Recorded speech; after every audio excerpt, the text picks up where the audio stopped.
This is the rebirth, the reimagining, the remastering, the reconfiguring, the oh god, it's happening. Level Up Lariat podcast. Rebuilt, reclaimed, restored, something like that. Rebuild, reclaim. What's the third one that Seth Rollins says? Yeah. Rebuild, reclaim. Redesign. Yeah. Rebuild, reclaim. Your host here. I am Jeff. I am Jeff Roth.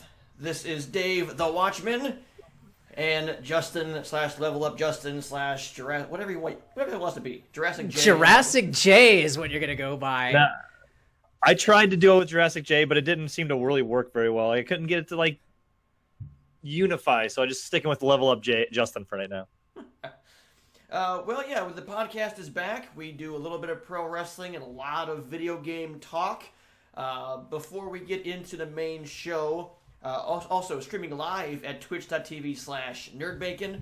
Archive will be on youtube.com/nerdbacon and will be on iTunes and further audio-only services. You can take us on the go. It is happening. That's right. It's going to be a real deal. God willing, though, because seriously, fuck technology. We wanted to be on like 90 minutes ago. Exactly. Yeah, amen to that. Yeah. Sorry, guys. Well, at least you're in the central time zone. At least you're back in God's time zone now. Exactly. Instead of the heathen. I'm just glad to be closer to you guys. Have an actual legitimate setup. I'm not doing it from an iPad anymore. Yes, that's true. Yeah. That is very true. So yeah, it took us a while. First off, I had to get some graphics and stuff up for the computer, and then I couldn't sign into freaking Skype for whatever reason. I don't know what was going on with Skype. So then we had to like jerry-rig freaking Google Hangouts, and then there were compatibility issues with talking with the camera and the microphone and everything. And then we're like, oh, let's add on Dave's second camera as well. So there was that, and it was just a bunch of bullshit. Are we on Twitch on a talk show, not streaming WWE anymore? Yes, okay, I made sure to change that. One thing I got right, Justin. Right. One thing I got right. By the way, can you guys hear us all okay? I just want to make sure that Jeff is coming through because he's a little bit behind me here. Yeah, and before we get, I'm going to be talking. Before we get too far into the show, I want to give a quick shout out to my good brothers at ProWrestlingIowa.net. I had the esteemed pleasure of guesting on their podcast last week, the Pro Wrestling Mothership.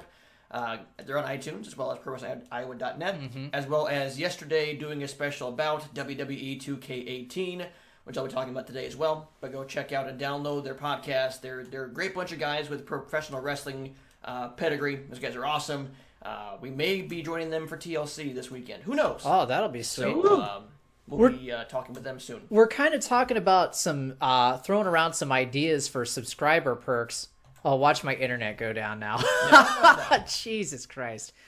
We were talking about, and we don't have anything set in stone yet, but one thing we're thinking about doing for podcasts is maybe setting up like private Discord chats or something like that for some of the pay-per-views, so you can watch the pay-per-view along with us for WWE. So that might be cool.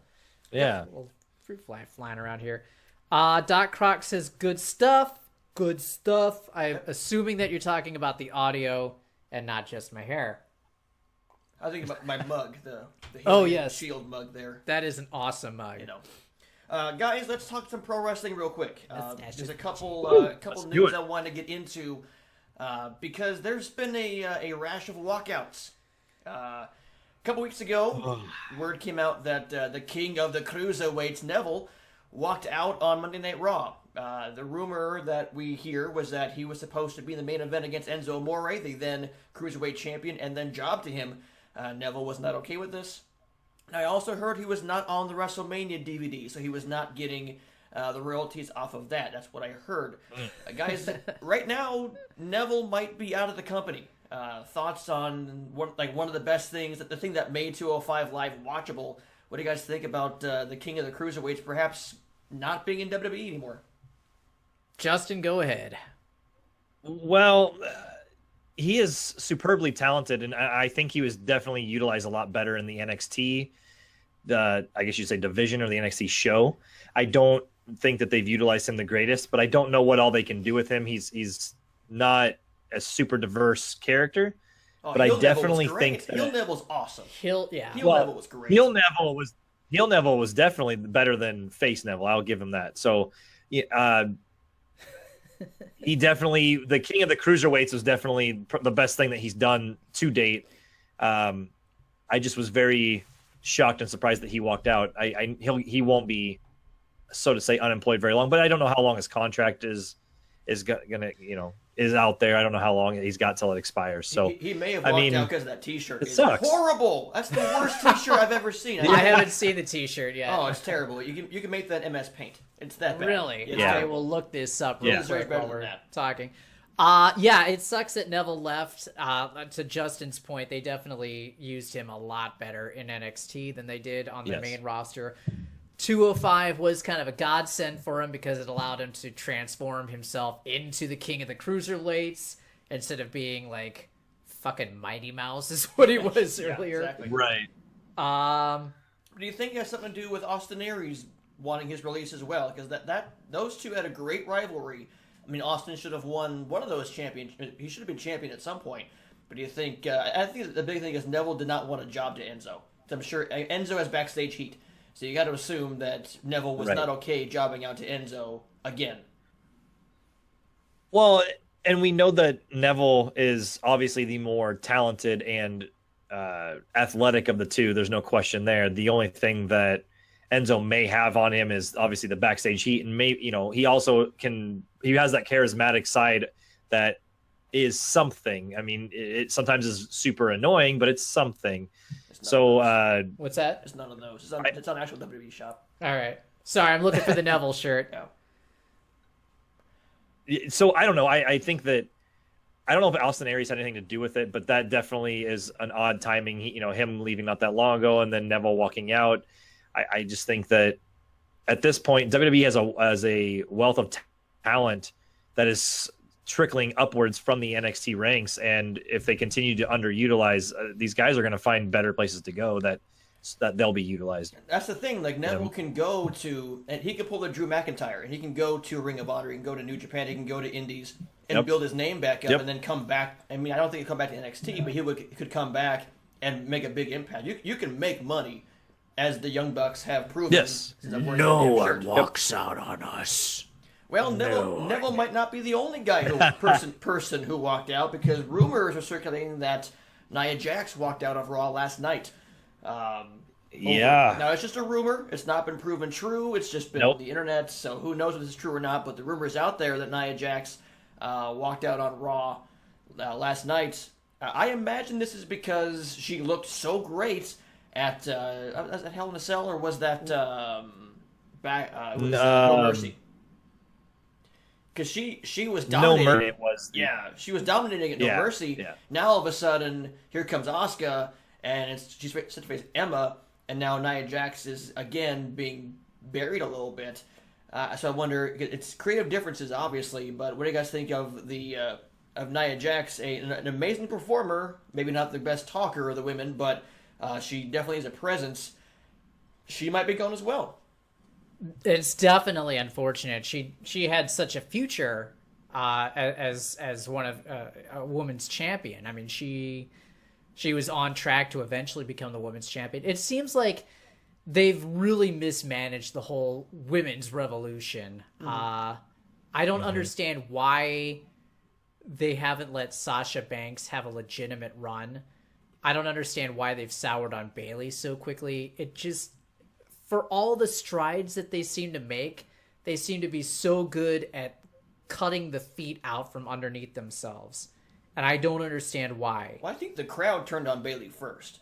The crowd soured on Bayley first. They kind of got tired of that. She was being a child, and people kind of got tired of that. But that's because of their writing. She wasn't a child in freaking NXT. Right. It's not Bayley's fault. It's what's given to her. Yeah, there's the black shirt I'm talking about there. That's horrible. Yeah. And that's just and going on the Bayley point, she wasn't a child. She was actually utilized really well, especially towards the tail end of her NXT run. But I mean, name anything that, I mean, she was women's champion for a little bit, but I mean, she's not really been focused. And part of that is, Alexa Bliss has came up and she's really made something of herself, and I think that really kind of put a damper on anything that Bayley was doing. And obviously Bayley got hurt, and then that's going to damper it a little bit. But just same thing with Sasha Banks. I mean, there's nothing with Sasha Banks either. I mean, now I know there was some talk of maybe some backstage heat with her as well, and she's not the greatest with fans, but there's a lot of talent there, and I think Dave was right. They've mismanaged the women's revolution or evolution or Evolution. Who knows, evolution, whatever it's called. I mean, they mismanaged her alone. Let's just start, if you want to go there. She's facing Asuka at TLC. Yeah. Asuka's debut. She's obviously going to get killed. She's obviously going to get murdered. but they're putting Emma there. And they had a great match in NXT. I think Asuka's first match was against Emma in NXT, and it was a great match. Right. Yeah, and there's so much potential, I think, for Emma as well. I think Emma's a great talent. So we set off Ken Queso's echo. Nice. Oh, nice. I'll look at Alexa Bliss. Hey, Alexa. Nice. So I was going to say, I mean, any one of these women had the potential, given the right storyline, to go ahead and main event a big pay-per-view, to be up there on the WrestleMania card. Hell, that NXT feud between Sasha Banks and Bayley was one of the best feuds of that year, and I think that could have main evented WrestleMania. For sure. I'd certainly look forward to that. I would look forward to one of those matches more than I would look forward to Roman Reigns versus Brock Lesnar. Sure. So yeah, there's just a huge upside to that, and now they've really squandered that. So and now you're seeing the talent exodus. So what else is next? I mean, we lose Ava Marie, and then we lose Nia Jax. Yeah. That's the same thing. All right. Yeah. Speaking of bad merch, what do you guys think of the Shield getting back together? So the Shield that's kind of been an ongoing thing for a while now. The Shield getting back together, and now they're set to re-debut again at TLC, and they're going to face The Miz, The Bar, Sheamus and Cesaro, Braun Strowman, and now returning Kane. Who showed up last night on Raw. Kane is back and attacking the Shield, so it's 3-on-5. Yes. Obviously, the Shield's going to win. This is pretty much going to be an obvious thing. But how do you guys feel that this has been building up, and how do you guys feel that the Shield is back? And obviously, this is because they want to put the belt on Roman, so they figure we have to get Dean and Seth in this to make sure people don't boo the crap out of Roman when they put the championship on him, correct? Absolutely. That's the only way that legitimizes Roman's reign. He's getting cheered again. Exactly. He's getting cheered again. That's the first time in Shield. 20 years. Yeah. And so that was the first question I asked was, do we now cheer Roman Reigns because he's with the Shield? Because I was like, what's going on? This is so different because we booed him for so long and now we're cheering him, and I understand it. It's probably one of the smartest moves Vince has made in a little while. They've got to keep the Shield together through WrestleMania, though, because there's no way that they give it to us now and then break them apart before Mania and not expect Roman Reigns to get booed out of the building if he takes the belt. I think this is a two-shot. I think we get it here and we get it Survivor Series. I think they're going to do their own separate thing, but still kind of be friends. They may not. They won't be the Shield at WrestleMania. They'll just be here's Roman and maybe a run-in from Dean or Seth. But I think we'll see the Shield in a match here and at Survivor Series. I also just want to say, Alexa Bliss, put hairy balls on my shopping list. Take that. Echoes everywhere. All right. Wait a second. I have one in there. Oh, shoot. You want Amazon to come up to your door? Actually, my Echo sucks so badly. I swear to God, the AI can get mad at you. Because okay, so I'll tell her to volume up, volume down. She'll do it, and then I'll tell her to do it again, and she's like, nope, not going to. I don't understand you. There's no reason for you not to understand me. And then I'll tell her, you're an idiot. Oh, sorry. Thanks for letting me know. So now I feel like I legitimately hurt her feelings. It ignored you, but it went off. Most women. Right. Boom. All right. Fellas, any more wrestling talk before we get into video game talk, the main meat of the podcast? What's up with my boy Matt Hardy? Is he broken yet? I think he's broken because he faced Braun Strowman a couple weeks ago on Raw. Mm-hmm. This is when the Shield first came back, and Braun obviously destroyed him before the Shield attacked Braun. And Matt's been on Twitter saying he's got to reinvent himself. He's showed all of his characters throughout his entire career. There's a big question mark at the very end, and he said he must be reborn. So I imagine Braun Strowman broke him. He's got to come back as Broken Matt. We've been dying for Broken Matt. There was a picture on Matt Hardy's Twitter recently of the Final Deletion, like a scene from the Final Deletion. He put that on Twitter. So I imagine they won that lawsuit, and he's going to come back as Broken Matt Hardy, and people will go nuts. Yes, including me. And people will, definitely. If you want to say, will mark out for sure. And the thing with that is, now that Jeff Jarrett's out of the picture over in GFW or whatever the heck they're called, and so more than likely the purchase of whatever rights or whatever suit that needs to be settled between WWE, Vince, and Anthem is going to be done. Jeff Hardy's obviously out. He had surgery, and so Matt's going to be doing it. It's the smartest and best move to do. I heard some people talking about this doing like some sort of woken instead of broken, because he was talking about being woken again or something like that. But as long as they have to do broken. Yeah, as long as it's essentially the same character. Right. That's all I want. I don't and care he if he did chop his hair to make the broken Matt look. His hair is more cut like it was during that run. Yeah. I could see him coming back as woken or broken Matt Hardy at tables, ladders, and chairs and save the Shield. There you go. I mean, there's 2 more spots open there. If it's 5-on-3, there's 2 spots there. And Braun and Matt have had the last match, so you got to figure Matt wants his revenge. So that makes sense. Indeed. But then who's the 5th? That can't be Jason Jordan anymore. Nobody wants to see that. No. Poor How guy. close is Samoa Joe coming back? Oh, that'd be dope if it was Samoa Joe. That would be incredible. I could see Samoa Joe somehow getting involved, but I just don't know where his timetable is on his return from the injury. It can't be any worse than Finn versus Sister Abigail. This is going to be bad. This is going to be horrible. It is official. Like, it'll be Finn Balor versus Sister Abigail. This is going to be horrible. Yeah, I think the graphic I had seen said the Demon versus Sister Abigail even. Oh, there we go. I mean, it's fine. He'll be in orange and black. They show this orange, black, and yellow face paint now. I'm a Finn Balor mark. I'm sorry, I'm a Bullet Club mark, so I love Finn Balor. Doc Croc, yes, Kevin Nash is in WWE 2K18 as Kevin Nash and Diesel. That's a good segue. And actually, you can go back and watch our playthrough from this past Saturday. It should be archived on Twitch.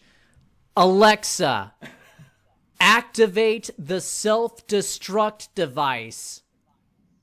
As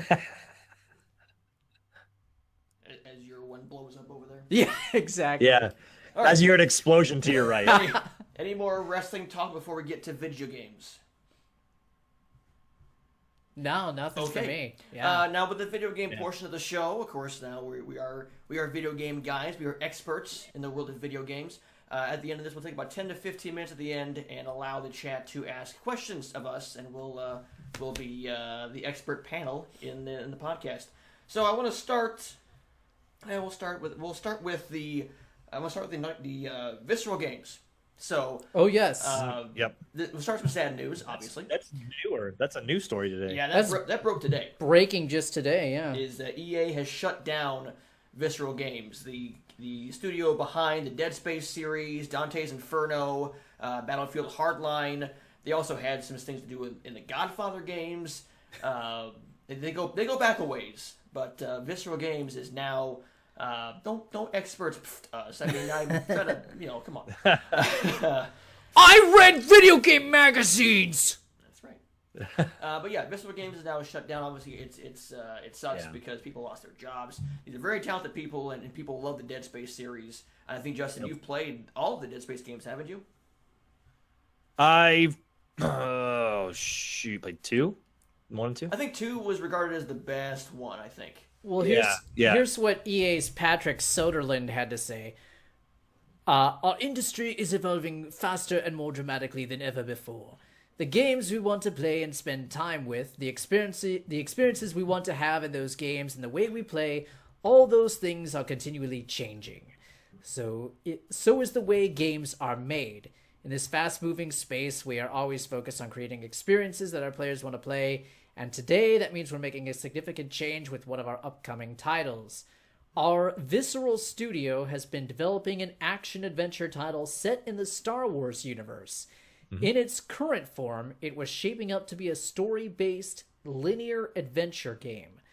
Throughout the development process, we have been testing the game concept with players, listening to the feedback about what and how they want to play, and closely tracking fundamental shifts in the marketplace. I think that's the key statement. There you go. It has become clear that to deliver an experience that players will want to come back to and enjoy for a long time to come, that's another key phrase, I think, we need to pivot the design. We will maintain the stunning visuals, authenticity in the Star Wars universe, and focus on bringing a Star Wars story to life. Importantly, we are shifting the game to be a broader experience that allows for more variety and player agency, leaning into the capabilities of our Frostbite engine and reimagining central elements of the game to give players a Star Wars adventure of greater depth and breadth to explore. This was the Star Wars game that Naughty Dog's former writer, Amy Hennig, left Naughty Dog to go and be a part of. I think this is key. Hey, what's up, D. Jones NL, or DJ Jones NL? Good to see you all. So the key statements there are that they are looking at changes in the marketplace. To me, it sounds like they were developing a single-player experience that didn't rely on... It didn't look at the game as a service. And every big publisher wants to look at their games as a service now. And I think they wanted to put that type of stuff in the game. The development team resisted, and so the big publisher wins and shuts down the studio. That's just me spitballing. But from what I was extrapolating from his statement, that's kind of what it sounds like to me. He also goes on to say that they were expecting the game to release in fiscal year 2019, which would have been late 2018. But now it's pushed out even farther. So we're not going to... So it sounds like they're scrapping a lot of this game and they're putting it back together with something to do with the fundamental change in marketplace. Loot boxes. Oh, don't get me started. Yeah. We'll get to that later. Yeah. What do you folks think about that? I mean, do you think I'm off the beaten track? Am I being a conspiracy theorist on this? I mean, there are plenty of former Visceral Games employees just saying, I think that I saw one on there that said, the quote, the margin of error was thin. So I imagine that EA had this precedence, and if you didn't follow that to the T, things may have gone south fast.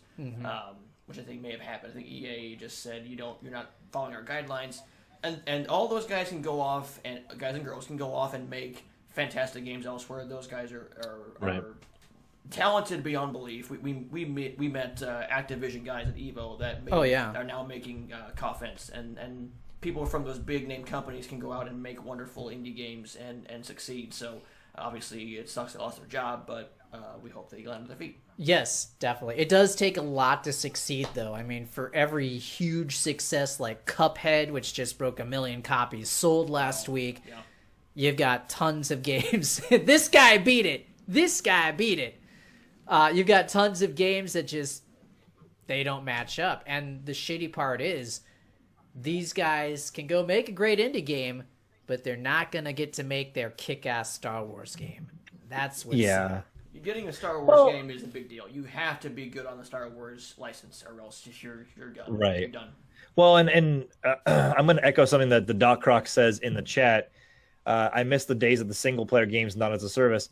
You know, the world always can use good single-player games. I mean we shit on that, but Elder Scrolls, like those games, the Fallout, Elder Scrolls, those games are welcome because they're single-player experiences. Yes, and go on. I pulled up the article that The Verge had on here, because this is the one I tried to send you guys earlier, and I don't know if it came up very well, but it just continues to echo the same things Dave said, and it basically without saying it says that EA is already accomplishing a similar transition with their new game Anthem, which is gonna, again, it's from BioWare, but it's going to be very similar to the game as a service, just like the Destiny and Destiny 2 games, and it's changing from the more story-driven games that the studio has developed in the past. And so with that said, I mean, that's what the is right now. It's huge, it's big, it's making money, along with loot boxes. These things are bringing in, they're cash cows. They're bringing in a ton of money, and if they're done right, get the reaction games like Destiny 2 are getting. So it sucks though, because they're losing a lot of good people, losing jobs. Look at Amy alone is someone that, she's obviously going to land on her feet somewhere, but that sucks to hear that happened. Yeah. The Verge says that as last they heard, this Star Wars game obviously is not canceled. It's just taking a new direction. So fingers crossed that maybe they keep her on in some way, but we'll see. I don't delayed. know. Yeah, everything but the artwork assets is being scrapped. And Senior Conqueso, I don't know how you say I'm a conspiracy theorist, although I do have my brain force from the InfoWars store. Take that along with your tanky tangerine. Got tinfoil hat back there too. That's right. Moving on. We're gonna beat the New World Order of EA. We're gonna beat them. Ah! Moving on to other studio news. Naughty Dog has been under the radar a little bit here. With, it's been a couple of weeks of this happening with the sexual harassment claim for Naughty Dog. Here, word for word, here is the statement from Naughty Dog. Quote, "We have recently read on social media that an ex-employee of Naughty Dog, Dave Ballard, claims he was sexually harassed when he worked at Naughty Dog. We have not found any evidence of having received allegations from Mr. Ballard that he was harassed in any way at Naughty Dog or Sony Interactive Entertainment. Harassment and inappropriate conduct have no place at Naughty Dog and Sony Interactive Entertainment. We have taken and always will take reports of sexual harassment and other workplace grievances very seriously. We value every single person who works at Naughty Dog and Sony Interactive Entertainment. It is of utmost importance to us that we maintain a safe, productive workplace environment that allows us all to channel our shared passion for making games." Fellas, there's no talk of, the reaction has been kind of all over the map on this. Many people are upset that they didn't at least look into it and just felt like it was kind of dismissive. What do you guys think? I think it's well worded, but you guys' take on this. I pulled up some comments that came from Ballard himself, so I'm gonna paraphrase a few things. I'm not gonna read everything he said, but obviously he came forward and said that he was sexually harassed at Naughty Dog by a lead. His work environment became extremely toxic afterward, alleging that the harassment took place in late 2015, and then in February 2016 he said he had a mental breakdown while at work, and at this time PlayStation's human resources department got involved. He said that the human resources department spoke with him, and he did allege the sexual harassment, and they fired him the very next day. They decided that the company was moving in a different direction and that his job was no longer needed. He was offered $20,000 from HR if he signed the document agreeing to the layoff that he would not speak about the terms to anyone. He just said he felt burned out by the crunch, and he was ashamed to speak of it. That's why he's just now coming forward. And he said it was one of the hardest things he's ever done, and he's not going to let anyone kill the drive in his love for the video game industry or his passions or life. So, I mean, we'll see. We'll see. There hasn't been a whole lot since that, and that looks like that was kind of something that was, in the last couple of days. So, I mean, I don't know. It's not, I kind of with Dave on this one. I don't know if it doesn't sound necessarily not credible, but what is vague comment? I mean, he's not naming anyone, and he's not, he's just kind of laying out some information. We can't sit here and discredit his statement, especially in today's climate. We can't just sit here and say, "Nope, you're a liar." Right. We're not doing that. Obviously, if we have we weren't there, we weren't there and present for that. So some more controversy brewing in the gaming industry, and hopefully things justice is served on either end. Yes. Yeah. Agreed. Especially now that social media is blowing up with the Me Too hashtag, and again, people are being heard and people are being respected, and it's good that people are having power. So hopefully this is not an abuse of power, and if he's coming forth with this, hopefully justice is served in the proper way. Yeah, I agree. Yes, I mean, agree. If he did suffer a traumatic experience, if he did suffer sexual harassment, then I hope he gets the justice that he deserves. Yep. Agree. All right, lighter topics. Now that we're here, let's talk about waifus. no, let's not. Justin, you actually beat Cuphead. You're the of the three of us. You were the only person who played Cuphead. Give us nice. I did. Nice. You're one of 5 people in America who's beaten Cuphead. His day breaks everything. I don't know if it's that low, but it's not very high. It's the worst fucking day ever. Just all right. Shit. There you go. Justin, give us your quick thoughts here, because we don't want to run too long overdue. What are your quick thoughts here on Cuphead? Cuphead As I drink my cup. For me, there's when we do Game of the Year later in the year, Cuphead is going to fall into my personal Game of the Year, but not the game I'm going to nominate for Game of the Year. So it's going to be one of my favorite games of the year. In other words, I loved it a tremendous amount.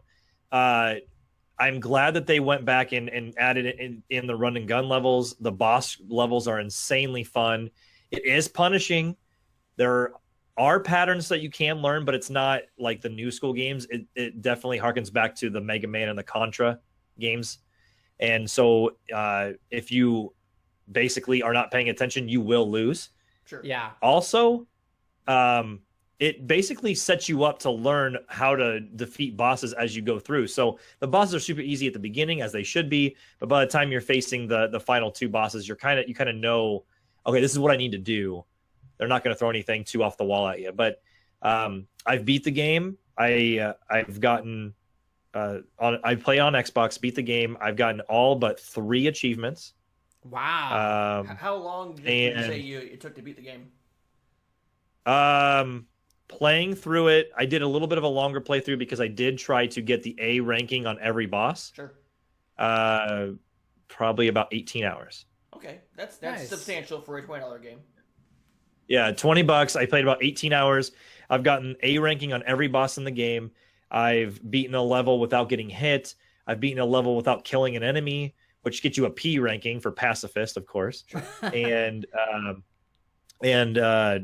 basically the only achievements I have left are beating the only thing I have left would be beating the next to last boss, King Dice, without getting hit, beating every level on expert mode, and then I can't remember what the third achievement is, but I think it might be the pacifist one. But I'm not really sure it is. But I got to beat the game on expert to get to everything, and that's going to be insanely tough. There's one boss that did almost make me want to throw my controller old school style. That was the dragon on the second island. Oh yeah, I watched that. Yeah. Holy crap, man! I was going to go somewhere with this. What do you think of the default control scheme? Many people have said it's not great, and they switched their control scheme. People say that the default scheme actually sucked. So did you remap your controller and go that route? I did. I played the first aisle with the default control scheme. After that, I said, no, that's not going to happen anymore. So I changed it to right trigger right trigger now is the fire button. Left trigger was the button that would allow you to stand still and shoot. And then left bumper was the button that would allow me to change between the different ammo types. I got rid of the X, the fire. Yeah. And so that kind of helped me tremendously throughout the game, and it actually makes a huge difference. So yeah, many people went that route, and right, because you have to always be shooting. Yep. Pretty darn close. Yeah, pretty darn close. But you really enjoyed it and recommend it to anybody who has a console, because it's for Xbox and PC. PC, yes. Yeah. Xbox and PC. Like you mentioned earlier, they did sell over 1 million copies. Don't know where it's at this point. And they do have plans on a physical release as well as some sort of collector's edition. Nice. And they've got like Funko figurines coming out as well. So Undertale style. I might hold off for that physical release. Snap! What? That art style is amazing looking, but yeah. I wonder how that plays in 60 frames per second, though. I wonder because if you go back to those old school cartoons, they're at slower frame rates. So I wonder how that looks in 60 FPS. So it's 60 FPS up front, and what I mean by that is you and the enemies that you're fighting against up front are 60 frames per second. The backdrop is 24. I think I read. Does that mess with you a little bit? Does that give you a headache no, a little bit? I didn't even notice it. Okay. It seemed like it was so fluid. I didn't even notice it a single minute. It's so beautiful to look at, guys. I drooled over the game every time I played it. I love the game. Sorry, Sin Cara just beat Baron Corbin via countout in a non-title match. Oh, wow. Oh, that's anyway. But yeah, Cuphead is thumbs up, eh? Yeah, What? Cuphead 2 thumbs up.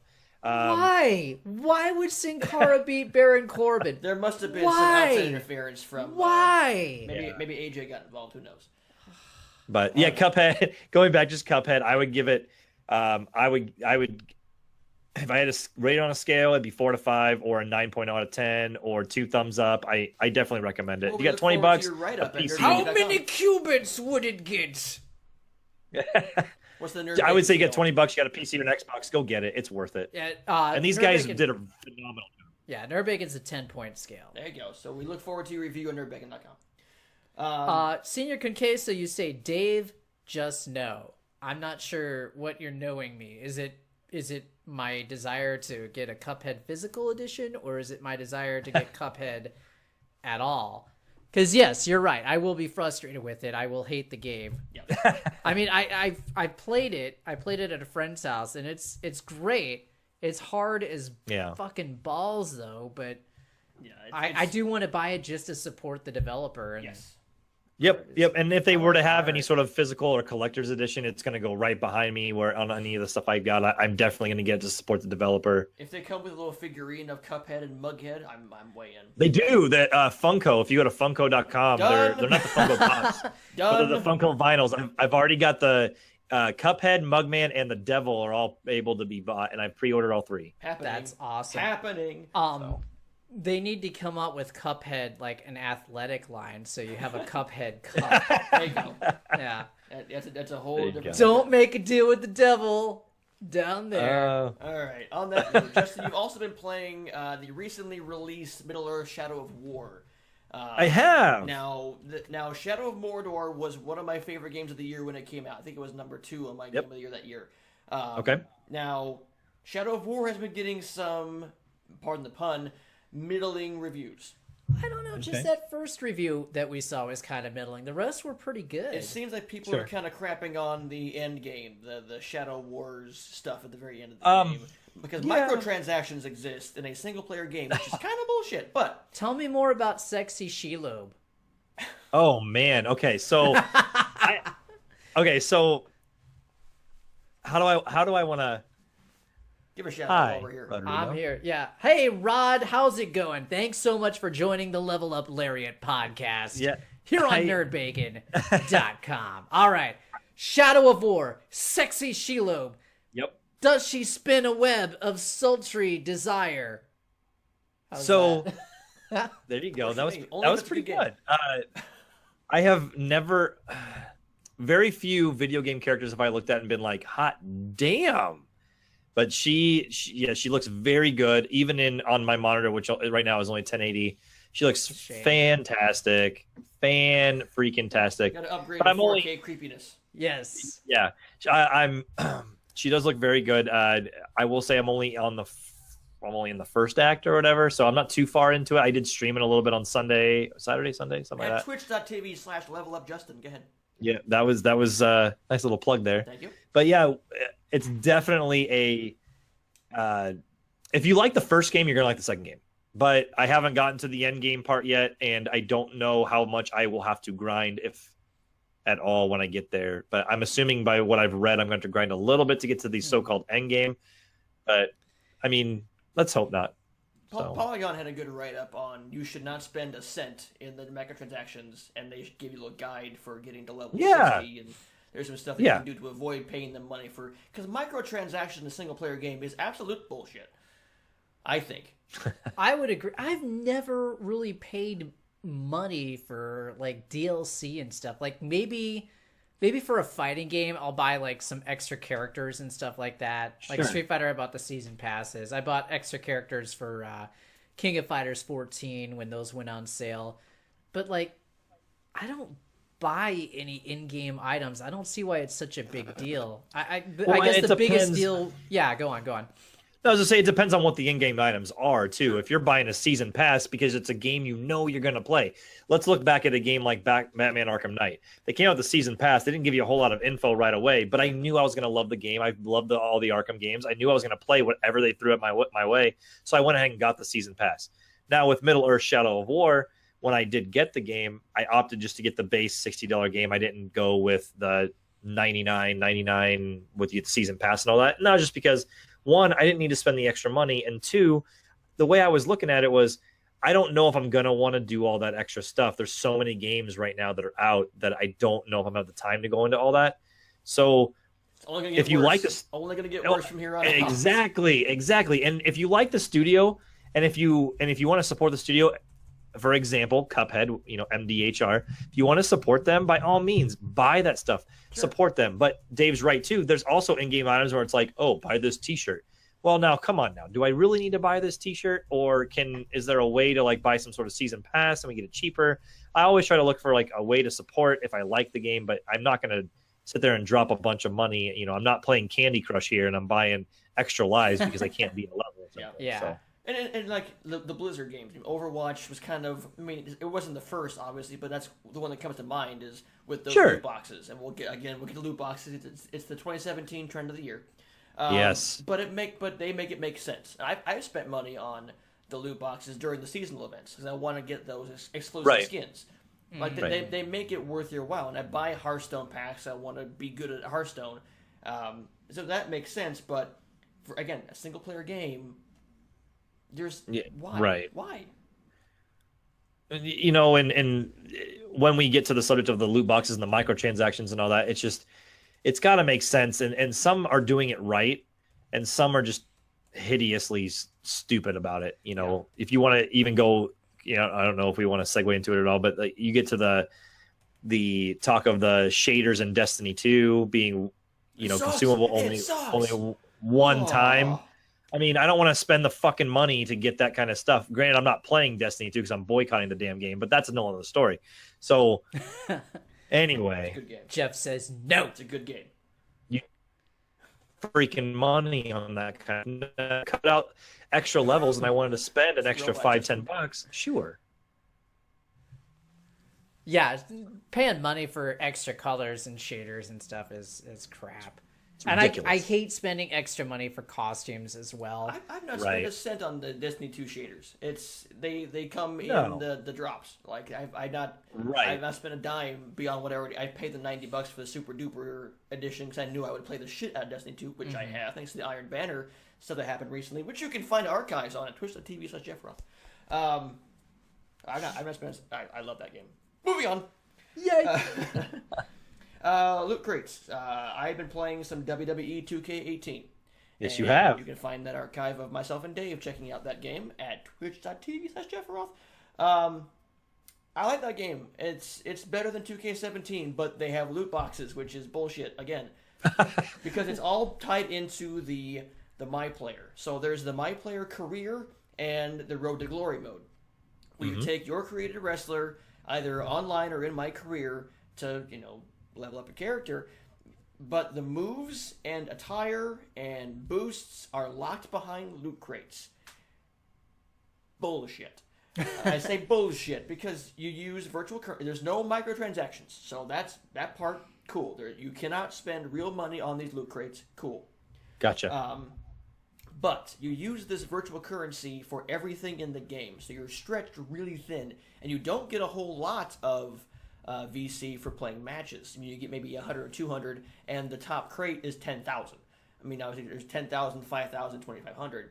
Now, when you open up the crates and you get these cards to throw up at you, you can get superstars attire, you can get moves, but it doesn't show you what you actually get.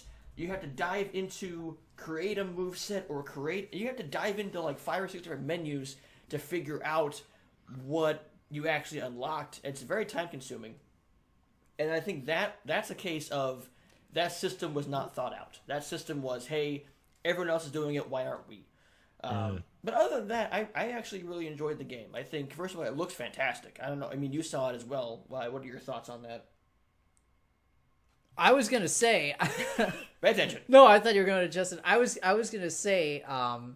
It sounds like the loot box system was developed. It's as convoluted as something that the WWE writers would have come up with. So we should walk out right now? Is that what we're getting at? Walk out! We're done. My t-shirt looks like ass. Yep. I'm done. I'm out of here. But I mean, it plays the same. It plays the way you think in 2K17. Yeah. I wish we could go back to that old "Here Comes the Pain," best in the series. I wish we could go back to that level of dumb, but we're not getting that. We're at Super Simulation, which is fine. If you enjoy 2K17, you will enjoy 2K18. It looks great. Ty Dillinger appreciated my tweet of him. He gave me a retweet, so that was super cool of him. I got a perfect 10. We're not going to let him get popular. It's a good game. Trust me, I'm a genius. Maybe wait for a sale if you're not sold on that game.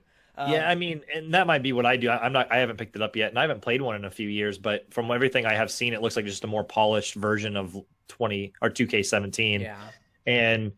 But it looks fantastic. I mean, there's a few iffy character models where I'm like, Sasha Banks. Yeah, but oh my god, that Sasha Banks character model was terrible. Yeah. It was so bad. Yeah. The girls seem to always get the. They do. This is gonna sound so bad, right. but I'm just gonna stop where I'm at. But yeah, you guys know where I was going with that one. But their character models don't look good usually. They do not look great. I mean, even my girl Alexa Bliss, I love you. She doesn't even look really great in the game either, and that's too bad. But Becky and when you look at characters, Becky Lynch, you're perfect. We need our wrestling waifus. Becky Lynch, that's it. Doc Croc says that we should do like a special on our favorite waifus, and I agree. Well, that'll be a future podcast. The Level Up Lariat Waifu Edition. For more of my thoughts on 2K18, go to ProWrestlingIowa.net and check out my special. I talk in depth about 2K18. If I can segue. So can I ask? Go ahead.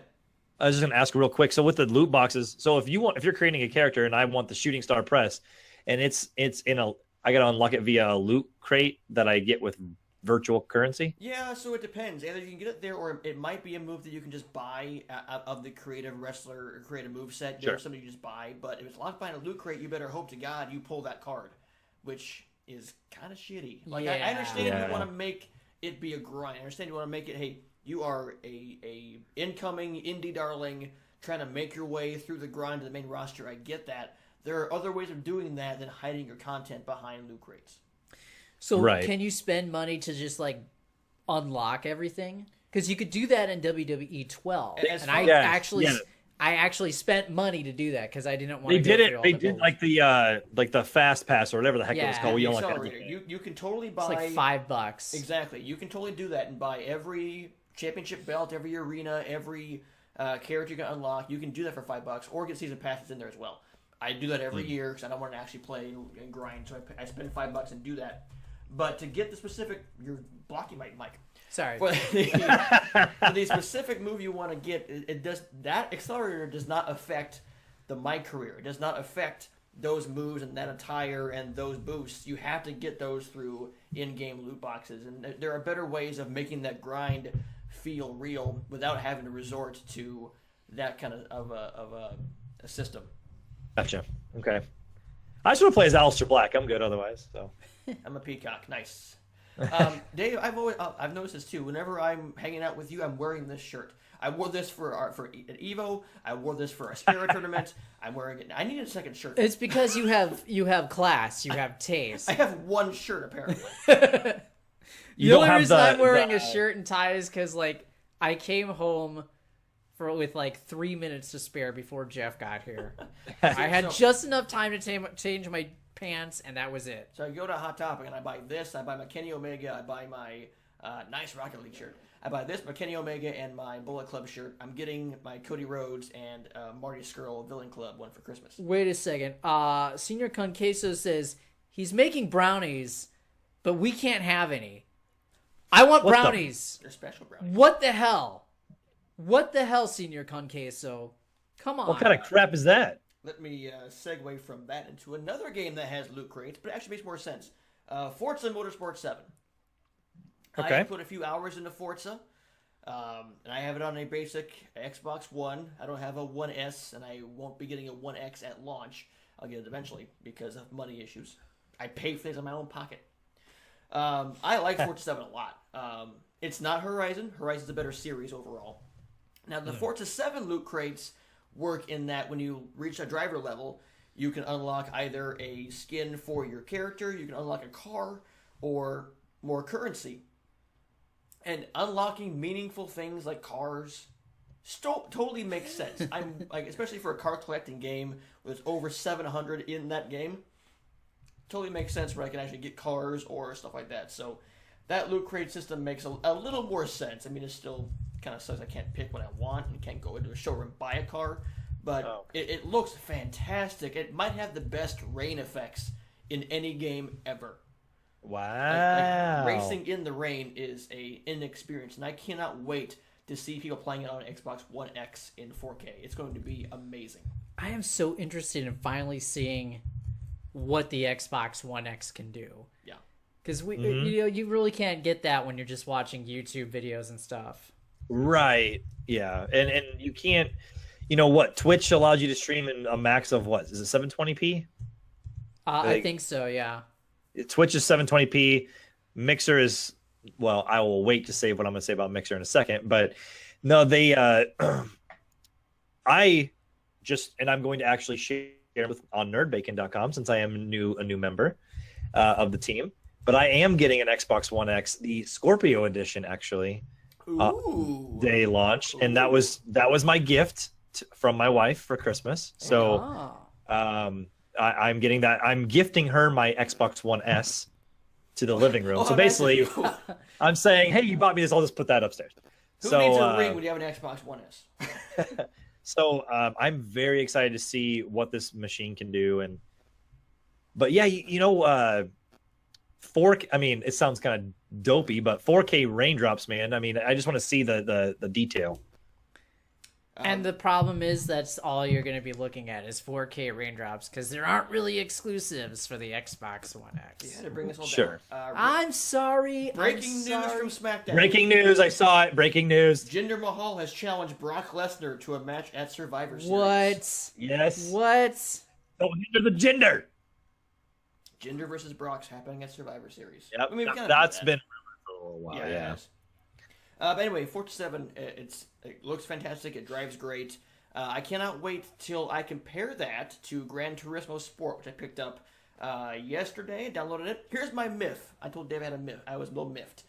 So, I pre-ordered and preloaded Jeff rant. Gran Turismo Sport. Yes, here's the little rant. So I pre-ordered and preloaded Gran Turismo Sport on my PS4. How dare you? I know. How dare I? Hoping I can get some races in at 11 o'clock our time last night. Get a few things in so it's in my brain as I sleep on it. Of course. 55 or so gig. It was all loaded, ready to go. As I hit X on it, it loaded. Notification pops up. Added to downloads. Gran Turismo 1.0.1 update. Okay, day one patch. Makes sense. Whatever. I can play in a couple minutes. 12 gig. According to my PS4, it took me about 4 hours to complete. Oh! I said, I'm going to bed. I am very miffed. Why was that not part of my preload? Why is that so large? Because it's not available till day one. I don't know, man. That's so why can I preload it then if I can't play it at 11 o'clock? Because the patch isn't ready until it actually releases. I held off on streaming last night because my internet was just dying as I was preloading Gran Turismo, so I couldn't stream anything. So I waited till 11 o'clock to play Gran Turismo and said, nope, here's a patch, 12 gig patch. You can't play tonight. Yeah. That's like the South Park writers. They wait to post their stuff till like the last second. Exactly. So, I mean, obviously there was a reason for it, but man, that sucks. I feel for you there. So usually they're ready to go. That sucks. So I'll play some when I go home tonight. But tomorrow on the Jeff Roth live stream, I'll be playing both Forza 7 and Gran Turismo Sport, so everyone can see the two back to back. So now, are you going to stream on Jeff Roth or are you going to stream on Nerd Bacon? Because you got the credentials now. I do. I'll go on Jeff Roth, and then of course you can watch it here, hosted here on nerdbacon.com. That's true. Or Nerd Bacon at Twitch. Okay, so what else is that now? Dave, you have news on Street Fighter V Arcade Edition. So yeah, they announced that last week. They're actually coming out with Street Fighter V is finally moving out of beta, and we're getting the full release that we should have. Yes, we're getting the full release that we were supposed to have back last year when it came out. So it's going to come out with an arcade mode. If you've got Street Fighter V, they're going to give you both seasons of characters right off the bat. For how much money? $40. Okay. $40. Okay. That's if you don't have Street Fighter V already. If you've got Street Fighter V already, then it's just a free update. There's the key word. Yeah. There's the key word. Yeah, For free. putting up with their crap in Season 1 and Season 2. And then they just announced on Sunday the last Season 2 character. It's Zeku. In the Street Fighter lore, he was the master for Final Fight's Guy. And he's like a ninja master. He's got this one move. He like goes up into the sky, he goes off screen, and he comes back down, and he's freaking Strider. Yeah, he comes down in full Capcom Strider garb. I'm super stoked for this character. That's kind of dope. That's very dope. Kind of dope. Yes, it is. I'm super excited for this character. I loved playing as Guy in Street Fighter 4. It's something that I wish Guy would come back in Street Fighter 5, but Zeku's the next big thing, or the next best thing. Sure. And yeah, he just looks absolutely dope. He's got like this, like 70s, like grindhouse movie type music as his background music. It sounds like a really cool character. Many people in the fighting game community are saying that may be their new main. Yeah. It's been very well received. So with that being said, though, is arcade mode, Jeff, is that enough to bring you back into Street Fighter V? Oh, and the other big thing is that they're going to have 2 V triggers now. So you can, I think you can choose which V trigger you want to use. A boxed Genesis version of Strider. Nice. Hang on to that one. That's worth some money. Yeah. I don't know. I kind of when Tekken has my heart. Like I have not played Tekken in way too long, and Tekken just kind of. That's kind of my jam, and Street Fighter just gave me such a bad feeling when I was playing it when it first came out. I'm like, I gotta go away from this. But I mean, for a free update, if I can get more characters, I'll definitely check it out. It has to perform better online for me to actually continue with it because the servers were terrible. Yeah. And that game, much like Gran Turismo, it relies heavily on being online. So, Arcade Edition drops, I think, January 16th. Okay. So that's almost 2 full years since Street Fighter V came out. I mean, God, is this enough to undo the damage? Because I don't think that game has sold much more than 300,000 copies, if even that. Well, that's a huge disappointment for Capcom. The community will obviously gravitate towards it. They'll play the hell out of it. But it's the casuals I think now are kind of onto something else. Yeah. Especially now that MVC is out. Which I've heard is good from MVC fans. They seem to be liking it. Yeah, so that's they really like it. So I've kind of toyed with getting it, but not very seriously. Be a Black Friday sale for me. Yeah, probably. All right, what else do I have here? So new releases this week. It's weird thinking what's coming out this week as opposed to in 10 days from now. So obviously the big 2 being Gran Turismo Sport and South Park: The Fractured But Whole. Which is getting really good reviews, obviously. Yep. I've seen a bunch of 7s at the lowest, 8.5s. Right. I want this game, but I might hold off until Black Friday sale, just because I need money. And in 10 days is when Assassin's Creed Origins and Mario Odyssey comes out. So we have days. It's almost. Put it on my face. I need to get with you guys and figure out what I can do to help with some of that. What we all are doing because there's so much. Yeah. But I pre-ordered the Fractured But Whole. I love saying the name. Of course you do. I love the ate look. Tacos and fractured my butthole. I actually pre-ordered the game back during E3 of last year. Wow. And got the Stick of Truth for free the HD like remaster or remake or what the edition they put out on the newer consoles, and I played through it for the first time, loved it. So I'm like, I'm totally happy with my purchase. And I came home today before the show was ready. During our technical difficulties, I looked, it's completely downloaded and ready to go. So I fully plan on playing that tonight and hopefully tomorrow as well. Now, I was planning on streaming it as well. If I'm not mistaken, the Stick of Truth came out the same year as Shadow of Mordor, correct? Yes, 2014. Yeah. Okay, I remember South Park was my game of the year, and Shadow of Mordor was my number 2 game of the year. So it's weird that we're now in 2017 and those games are coming out at the same time again. Right. Obviously, I don't think it was planned, but you never know.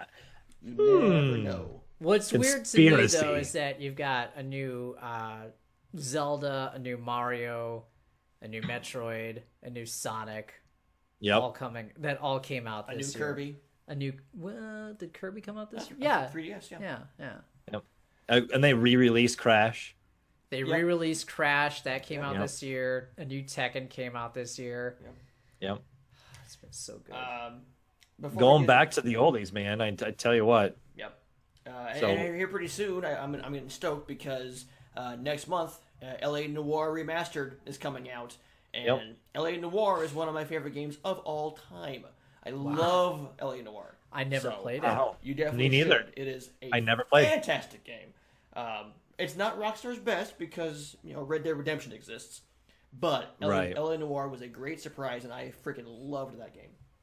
Noah Cook, the Cooking Gamer, welcome. And Noah wants to ask how many jetpacks there are in Advanced Warfare. Well, I've never played Advanced Warfare. All of them. The next Call of Duty is World War II, so it's 0.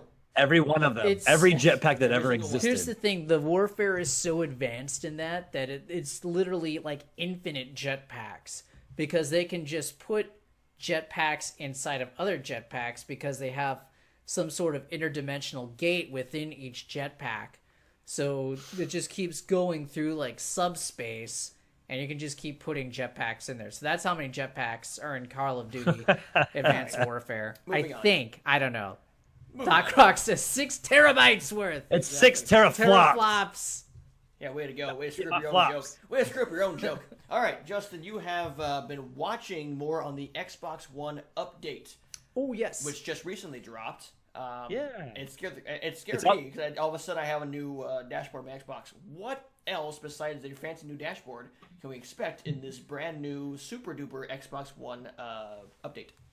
Yeah, so I actually was taking some notes while we were doing this because I had watched the video earlier with Larry Herb, Major Nelson, and one thing I want to bring to the table here with the whole Nerd Bacon side of things is I definitely main more of the Xbox side and the Nintendo side. I'm not as versed in the Sony side as you guys would be, so hopefully this is somewhere I can add some expertise. But Dave and you both asked me to kind of take a look at this. I was writing down notes, and like I said, the dashboard is completely revamped, the new layout. I'm actually looking at it on my second screen here, and it's really just simplified. It's very customizable. It's very slick. I like it. It moves very smoothly.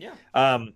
The last activity is still going to be at the top of the screen, and you can see everything from on the very top. Like I right now I'm looking at it. You can see the last thing I did. You can see a friend, what they're playing. You can see how many friends are online, and then deals right there at the very top. The Mind Games and apps, which people were saying were a little bit more difficult to find, it's just literally right underneath the top thing that you're playing or doing. So you can find your games right then and there.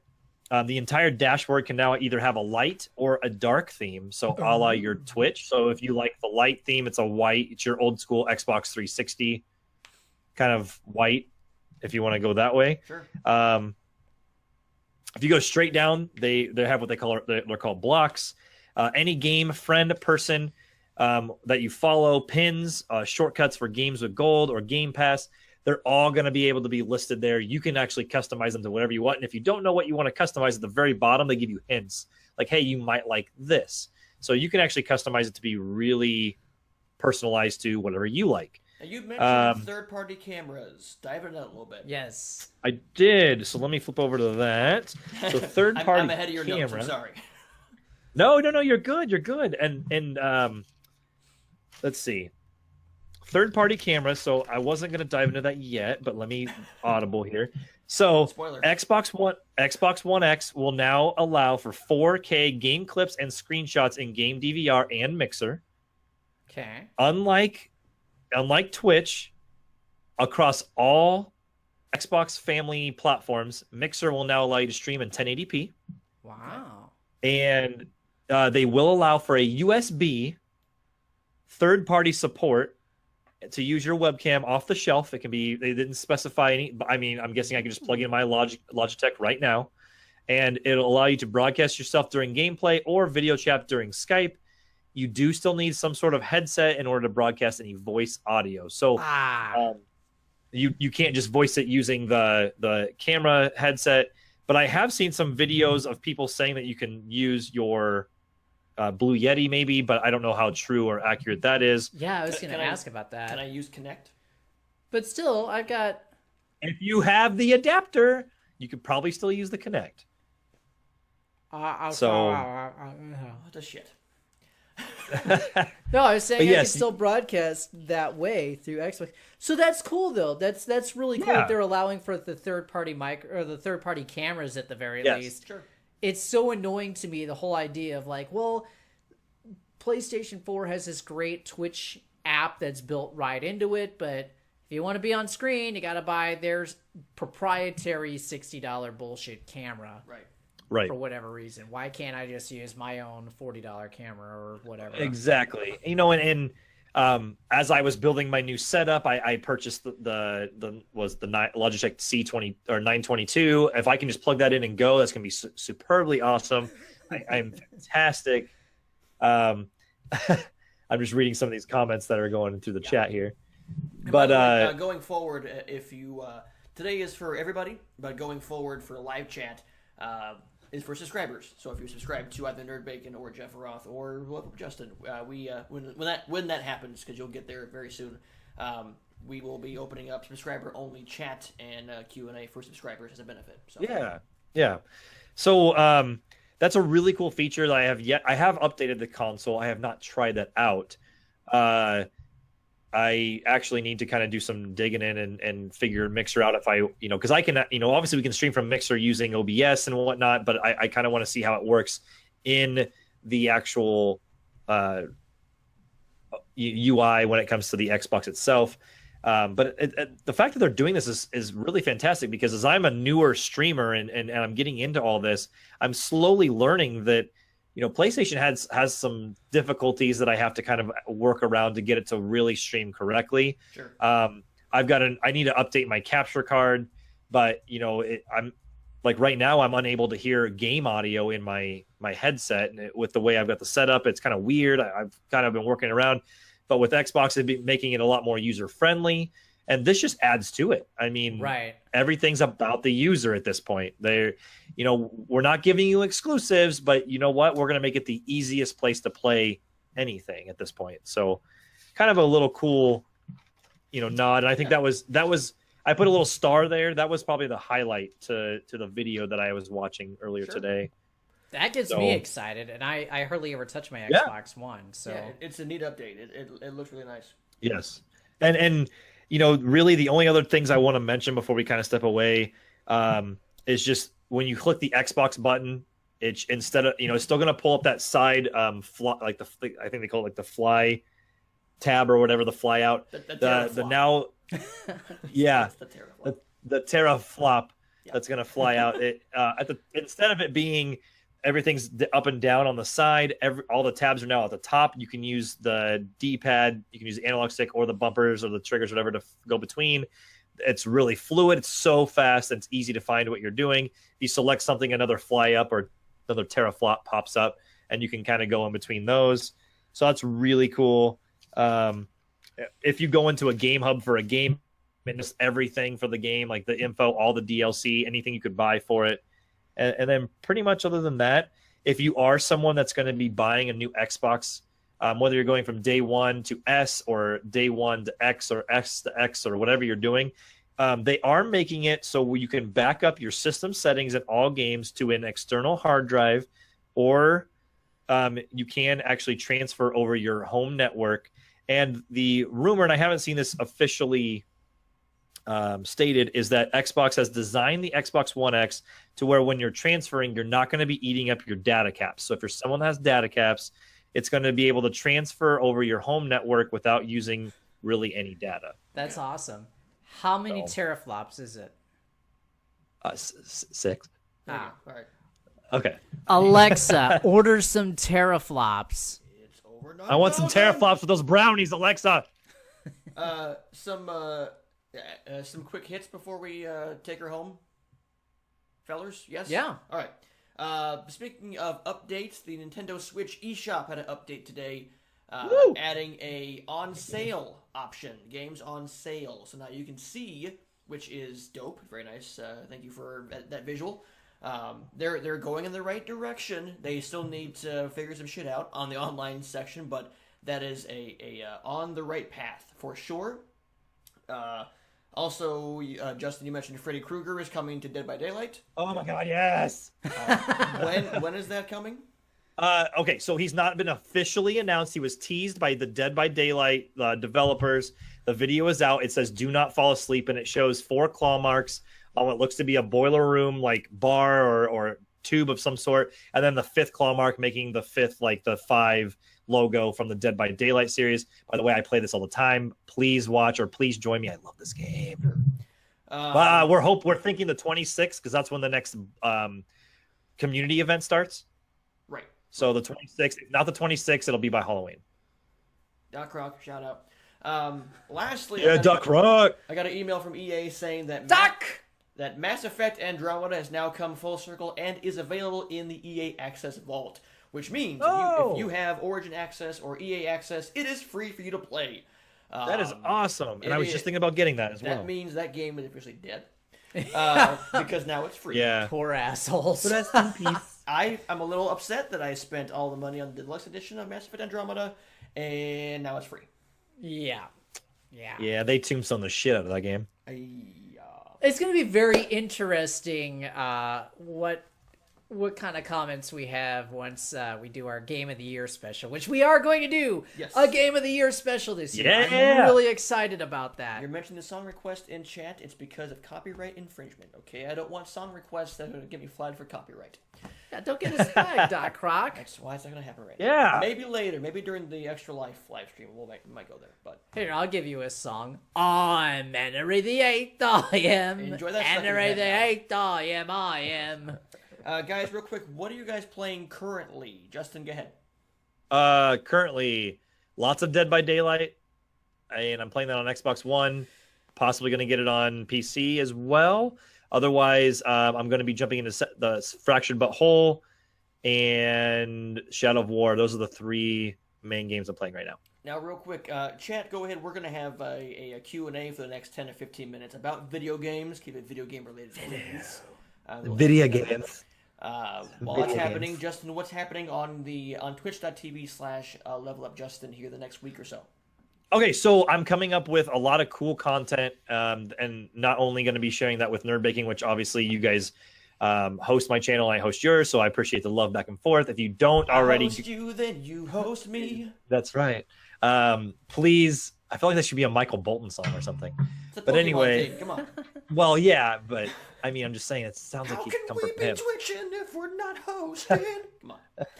So the Level Up Justin Twitch channel, I'm also going to be doing the Level Up Justin Mixer channel, and please make sure that if you don't already follow, I haven't got the subscribe option yet because I'm new at this, but just going to be adding a lot of new content, trying to get a stream schedule down to be able to stream on a more regular basis, and then working with Jeff and Dave and the rest of the Nerd Bacon team and collaborating and doing some cool content. But this week I'm just going to be streaming probably Fractured But Whole quite a bit, Dead by Daylight, do the horror theme. So I've streamed Outlast and The Evil Within, and kind of keeping with that horror theme. So Evil Within 2 I'm very interested in.